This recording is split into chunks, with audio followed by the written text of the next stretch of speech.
Hello வணக்கம். இது உங்கள் சிவி ஜோன். எல்லாரும் எப்படி இருக்கீங்க? இப்போ பார்த்தீங்கன்னா ஒரு சம்பவத்தை பற்றி பேச போகிறோம். என்ன அப்படின்னா, இந்த பிக் பாஸ் சீசன் 9 பொறுத்த வரைக்கும் குறிப்பாக பார்த்தீங்கன்னா நிறைய விஷயங்கள் பொருள்களாக தான் இருக்குது, எக்கச்சக்கமாக.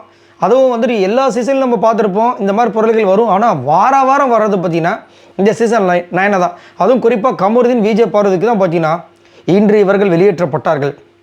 போன வாரம், அதுக்கு முந்தின வாரம் அதாவது நாமினேஷனில் 2 பேர் இருந்திருக்க மாட்டாங்க. இருந்தாலும் அங்கே ஒரு கமெண்ட்ஸ், ஒரு வீடியோ, இன்று இவர் அதிரடியாக வெளியேற்றப்பட்டார், ரெட் கார்டு வாங்கி வெளியே போயிட்டார், இந்த கார்டு வாங்கி அங்கே போயிட்டார், க்ரீன் கார்டு வெளிநாட்டுக்கு போயிட்டார். ஏன் அது புரியல எனக்கு. ஏன் இந்த அளவுக்கு வரணுமா புரியல எனக்கு. ஒரு கேமில் வந்துட்டு ஒருத்தங்க வந்துட்டு அவங்களா இருக்கிறது ஒரு தப்புன்னு சொல்லிட்டு இன்னும் நாட்டகாசம். ஆமாம் அவங்க பண்ணாங்க தப்புனா இல்லைன்னே மறுக்கவே இல்லை. ஆனால் இப்படியே அந்த அளவுக்கு ஒரு அட்டகாசம். இப்போ நேற்று பார்த்தீங்கன்னா அதே மாதிரி ஒரு காமெடி நைட் நடக்குது. என்னென்னா, நிறைய பேர் கமெண்ட்ஸில் நம்மளும் வந்துட்டு நைட்டு வீடியோ போட்டு தூங்கலாம் போகும்போது, அண்ணே இந்த மாதிரி வந்துட்டு விஜய் பார்வதி டீம் வந்துட்டு ரொம்ப அதிகப்படியான டைமிங் எடுத்துட்டாங்களாமே, என்னென்ன இந்த மாதிரி ஆகிடுச்சு அப்படின்னு. என்னையா சொல்கிறீங்க, இன்னும் நடக்கவே இல்லைன்னு. ஆமாம் அப்படி சொன்னேன். நானும் போய் பார்த்தா அஃபிஷியலாக எந்த நியூஸும் வரல. ஆனால் அன்அஃபிஷியல் ஃபுல்லாக சோஷியல் மீடியாவில் வந்துட்டு இவங்க வந்து 2 மணி நேரம், விக்ரம் டே வந்து 2 மணி நேரம் 38 நிமிஷம். அடுத்தது வந்து அமித் ரீம் அவர்கள் வந்து 2 மணி நேரம் சம்திங் உள்ள. விஜய் பார்வதி டீம் வந்து 5 மணி நேரம். அப்படி இன்னும் 5 மணி நேரம் என்னவா இருக்கும் சரின்னு சொல்லிட்டு நானும் வந்து அன்அஃபிஷியல் இந்த மாதிரி வந்திருக்கு, இந்த மாதிரி தான் சொல்கிறாங்கன்னு சொல்லிட்டு நம்மளுக்கு காண்டாகி போச்சு. ஏன்னா அந்த பொண்ணு விஜய் பார்வதி கமரு அவ்வளோ ப்ராக்டிஸ் பண்ணுறாங்க. என்னடா இது இப்படி ஆகிப்போச்சு, சே இப்படி ஆகிப்போச்சு. ஏன்னா ஆனால் நல்லா திங்கிங் பண்ணுவாங்க. எப்படி கோட்டை விட்டுருப்பாங்க ஒன்றும் புரியலையே. ஆனால் அஃபிஷியல் நியூஸும் வரல, என்னவா இருக்கும்.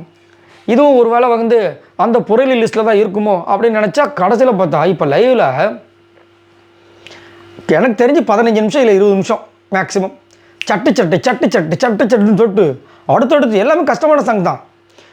மின்சார பூவே, அது ஆட்டுக்குட்டி முட்டை இட்டு மக்காமிஷி எல்லாத்துக்குமே சிக்னேச்சர் ஸ்டெப்பு.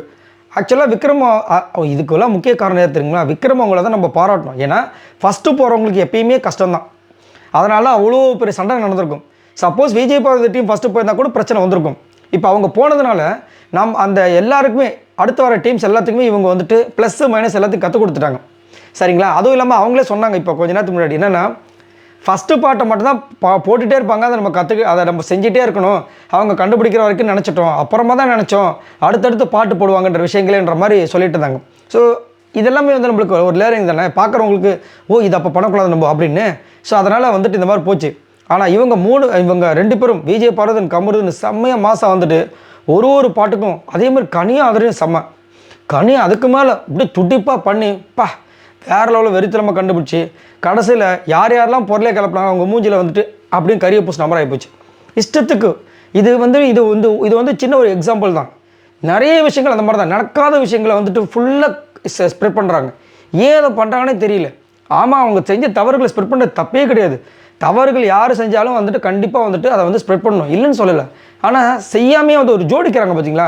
இப்போ நேற்று நைட்டு நாய் குறைச்சிருச்சு. இந்த நாய் குறைக்காமல் இருந்தால் கூட பெருசாக இல்லை, நாய் குறைச்சிருக்கு. நாய் குறைச்சிச்சுன்னா இது ஒரு நடந்திருக்கு அப்படின்ட்டு அதை அப்படியே வந்து விஜய் பார்வதி கமருதீன் மேலே போடுறாங்க. எல்லாருக்கும் இந்த கேமை தாண்டி ஒரு லைஃப் இருக்குது, அதை யாருமே யோசிக்கிறது கிடையாது. என்னத்தை சொல்ல ஆக மொத்தத்தில். ஆனால் இப்போ பார்த்தீங்கன்னா விஜய் பார்வதி கமருதீனும் வந்துட்டு சூப்பரான ஒரு பதிலை கொடுத்துட்டாங்க.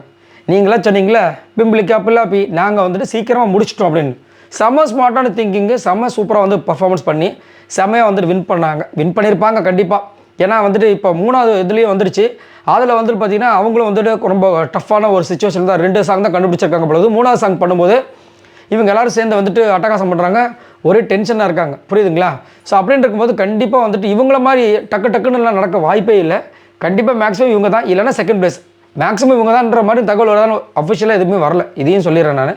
ஸோ இதை பற்றி உங்களோட கருத்துக்களை சொல்லுங்கள். மாசான ஒரு ரிப்ளையாக இருந்துச்சு இதை பார்க்கும்போது. இதுதான் எல்லாத்துக்கும் கரெக்டான ஒரு ரிப்ளையாக இருக்கும்னு நான் நம்புகிறேன். சரி, இதை பற்றி உங்களோட கருத்துக்களை சொல்லுங்கள். பாய் நண்பர்களே.